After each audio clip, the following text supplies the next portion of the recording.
રાષ્ટ્રીય સ્વયંસેવક સંઘના રાષ્ટ્રીય કાર્યકારિણી સભ્ય રામ માધવ આજે રાજકોટ પહોંચ્યા હતા। શહેરના 150 ફૂટ રોડ પર આવેલા નાગરિક બેંક ખાતે કાર્યક્રમમાં તેમણે હાજરી આપી હતી। આ સમયે ઉપસ્થિત લોકોને સંબોધતા તેમણે કાશ્મીરમાં ભાજપ અને પીડીપી સરકારની ગઠબંધન અંગેનો ઉલ્લેખ કર્યો હતો અને કહ્યું હતું કે 370 કલમ હટી ત્યારે પીડીપીના અનેક મંત્રીઓએ વિરોધ કર્યો ન હતો। તો કાર્યક્રમ બાદ પત્રકારોને સંબોધતા રામ માધવે મહત્વનું નિવેદન આપ્યું હતું, જેમાં તેમણે કહ્યું હતું કે મેઘાલયના રાજ્યપાલ સત્યપાલ માલિક દ્વારા કરવામાં આવેલી આક્ષેપો મુદ્દે પ્રતિક્રિયા આપી હતી। રૂપિયા 300 કરોડની ફાઇલ પાસ કરાવવાનો આરોપ તેમણે ફગાવ્યો હતો। તેમણે કહ્યું હતું કે આ મુદ્દે તટસ્થ તપાસ થવી જોઈએ। તેઓ પણ ન્યાયિક તપાસની માંગ કરી રહ્યા છે। રાજ્યપાલે આપેલા નિવેદન અંગે તેઓ દિલ્હી પહોંચ્યા બાદ કાનૂની કાર્યવાહી કરશે તેમ પણ તેમણે જણાવ્યું હતું। જો કોઈ અધિકારી રાજ્યપાલને આ રીતે 300 કરોડની ઓફર કરી છે તેના વિરુદ્ધ પણ તપાસ થવી જોઈએ અને ફાઇલ શા માટે બંધ કરાઈ તે મુદ્દે પણ તપાસની માંગ કરાઈ છે। જે બાદ કાશ્મીરમાં આતંકવાદીઓ મુદ્દે પણ મહત્વનું નિવેદન આપતા કહ્યું હતું કે કાશ્મીરનો વિકાસ જોઈ આતંકવાદીઓ બોખલાયા છે એટલે આવી હરકતો કરી રહ્યા છે।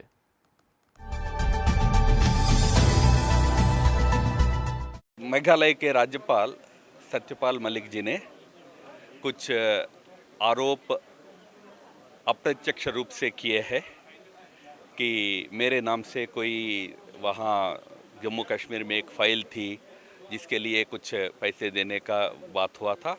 इस प्रकार का आरोप एकदम निरर्थक है, झूठा आरोप है। मेरे नाम से या मेरे इशारे पर कोई फ़ाइल रहने का कोई प्रश्न ही पैदा नहीं होता है, ये झूठा आरोप है।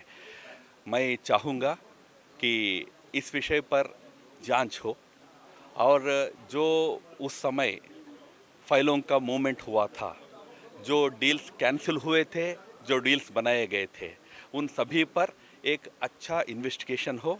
ये जो आरोप किया गया है इस पर भी इन्वेस्टिगेशन हो, क्योंकि मैं जहाँ तक गवर्नर्स को जानता हूँ, किसी गवर्नर के पास कोई अधिकारी जाके आपको ये फाइल साइन करने से 300 करोड़ मिलेगा ऐसा कोई नहीं कहेगा। तो क्योंकि सत्यपाल मलिक कह रहे हैं कि कोई अधिकारी उनको कहा है कि 300 करोड़ मिलेगा, तो अधिकारी पर भी उस अधिकारी पर भी इन्वेस्टिगेशन हो, उसको किसने 300 करोड़ का ऑफर दिया है और वो गवर्नर के पास जाकर कह सकता है तो गवर्नर की क्या स्थिति है, इन सभी विषयों पर एक बार जांच होना चाहिए, ये मैं चाहता हूँ। जहाँ तक बाकी कानूनी कार्रवाई का प्रश्न है, इस पर मैं ज़रूर दिल्ली पहुँचने के बाद जो आवश्यक कदम है उठाऊँगा।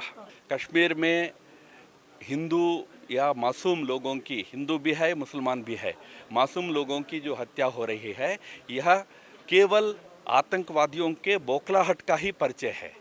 पिछले 2-3 साल में कश्मीर के अंदर परिस्थिति काफ़ी सुधर गई है। वहाँ हजारों की संख्या में बाहर के यानी कश्मीरी पंडितों को उस राज्य के ही जो कश्मीरी पंडित थे जो विस्थापित हुए थे उनको वापस वहाँ लाकर नौकरियाँ देने का काम प्रारंभ हुआ था। उसी प्रकार वहाँ इंफ्रास्ट्रक्चर, टूरिज़्म ये सब आगे बढ़ रहे थे, तो देश भर से नौकरियाँ करने, देश भर से छोटे छोटे व्यापार व्यवसाय करने के लिए या कूली नाले करने के लिए लोग भी वहाँ आ रहे थे। इससे आतंकवादी इस समय बौखला गए हैं। वहाँ का जो विकास है उससे उसको वंचित करने के लिए, रोकने के लिए आतंकवादियों ने इस घिनौना एक नए तंत्र को अंजाम दिया है।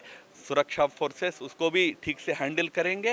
ये एक्चुअली आतंकवादियों की कायरता है, इसका भी ठीक से उत्तर सिक्योरिटी फोर्सेस देंगे और जो वहाँ जो इस समय अच्छा माहौल है उसको ठीक रखने का प्रयास मुझे लगता है कि सरकार पूरा करेगी।